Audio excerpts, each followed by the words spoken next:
দাদা, মুখ্যমন্ত্রী হচ্ছে এখন পথসভা করছেন, কি বলবেন? এটাই তো হচ্ছে রাজ্যের মুখ্যমন্ত্রী। এর আগেও আমরা দেখেছি জ্যোতি বসু মুখ্যমন্ত্রী ছিলেন, বুদ্ধদেব ভট্টাচার্য মুখ্যমন্ত্রী ছিলেন। লোকসভা নির্বাচন হোক আর বিধানসভা নির্বাচন হোক, তারা হয়তো একটা সাব ডিভিশনে একটা সভা করতেন, কিন্তু এবার দেখছি মুখ্যমন্ত্রী এতটাই অসহায় বোধ করছেন জনসমর্থন বা মাটি ওনার পায়ের থেকে সরে যাওয়াতে, এখন উনি একজন মুখ্যমন্ত্রী হয় রায়গঞ্জ লোকসভা কেন্দ্রে উনি পথসভা আরম্ভ করে দিয়েছেন। প্রত্যেকটা বিধানসভায় উনি গিয়ে গিয়ে সভা করছেন। এই যে অবস্থা ওনার, এটা প্রমাণ করছে কি কিছুদিন আগে যারা বলতো ভিক্টর ফ্যাক্টর নাই, আজকে বোঝা যাচ্ছে কি ভিক্টোরি ফ্যাক্টর আছে বাম কংগ্রেস জোটের প্রার্থী, যার কারণে মুখ্যমন্ত্রীকে পথসভা করতে বাধ্য করে দিয়েছি আমি। এবং উনি যে মানে আমি একটা কথা বলি, উনি যে কথা বলছেন কি বাম কংগ্রেসের প্রার্থী হচ্ছে ভোট কাটুয়া, আমি নাকি বিজেপির ভোট কেটে বিজেপিকে সুবিধা করতে চাইতে, কিন্তু ওনার কাজে এটা প্রমাণ হচ্ছে। উনি যেগুলো সভা করেছেন প্রত্যেকটা সভা হচ্ছে যেখানে মাইনরিটি ভোট ব্যাংক আছে সেই জায়গায় সভা করছেন। কিন্তু বিজেপির যেখানে গড় কালিয়াগঞ্জ, উনি কালিয়াগঞ্জে কোনো সভা করছেন না কেন, যাতে বিজেপির কোনো অসুবিধা না হয়।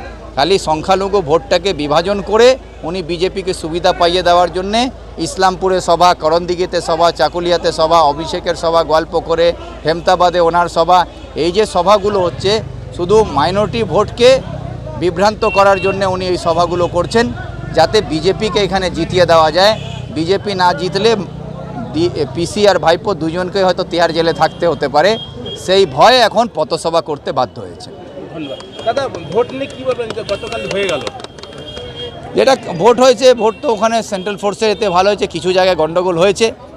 আমি এটাই চাইবো কি আগামী দিনে যে ভোটগুলো হবে যেখানে সেন্ট্রাল ফোর্স এর ব্যবস্থা যাতে ঠিক থাকে, নির্বাচন কমিশন দায়িত্ব নিয়ে সুস্থভাবে ভোটটা করাক, মানুষ যাতে তার গণতান্ত্রিক অধিকার প্রয়োগ করতে পারে, এটাই বলবো। কিন্তু তৃণমূলের যে অবস্থা আমরা দেখতে পেলাম, বিজেপি তৃণমূল এর মারামারি, মানুষকে ভোট দিতে গিয়ে তাদের উপরে আক্রমণ হচ্ছে, সেখানে লাঠিসোঁটা নিয়ে মারামারি করতে হচ্ছে, এটা গণতন্ত্র নয়। গণতন্ত্রে ভোটটা মানুষের অধিকার, তারা যাতে প্রয়োগ করতে পারে সে ব্যবস্থা নির্বাচন কমিশন করুক, এটাই আমি চাইব। আজকে কালিয়াগঞ্জে আমাদের বাম কংগ্রেস জোটের রায়গঞ্জ নির্বাচনকে কেন্দ্র করে আজকে আমাদের মিছিল ছিল।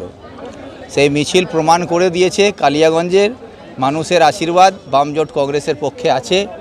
আর মিছিলে যে স্বতঃস্ফূর্ততার সঙ্গে মানুষ যোগদান করেছে, চারদিক থেকে জানলা দরজা খুলে মানুষরা হাত নড়াচ্ছিলেন, মা বোনরা আশীর্বাদ করছিলেন।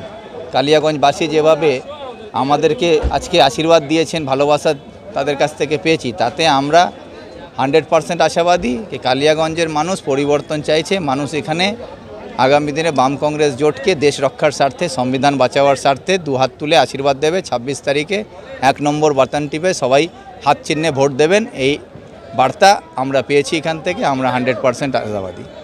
যে হারে তো হচ্ছে এখন, মোদি তো বলছে 400 পার হবে, কি সম্ভব আছে 400 পার হবে, কি বলবেন? এটা তো মোদিজি বলছেন 400 পার, কিন্তু জনগণ বলছে আপকি বার মোদি তাড়ি পার। আচ্ছা দাদা, আর একটা প্রশ্ন, বিজেপি বলছে উত্তরবঙ্গে এইমস হবে, আপনারা কি বলবেন? বিজেপি 15 লক্ষ টাকা আসবে এটাও বলেছিলেন, আচ্ছার দিন আয়েঙ্গে এটাও বলেছিলেন, কালা ধান ওয়াপিস আয়েগা, 2 করোড় নকরি হোগা, এই সবই বলেছিলেন। পরে জানা গেল এগুলো হচ্ছে চুনাবি জুমলা। ভারতবর্ষে কোনো রাজ্যেই দুটো এইমস নেই। প্রধানমন্ত্রী যদি এই কথা বলেন কি এইমস হবে, এটা উনি হয়তো মূর্খের যুগে বাস করছেন বা বাংলাভাষীকে মূর্খ ভেবেছেন। দাদা, আপনাদের ইশতেহার কি রয়েছে, কিছুটা জানালে ভালো হতো। আমাদের ইশতেহার পরিষ্কার আছে।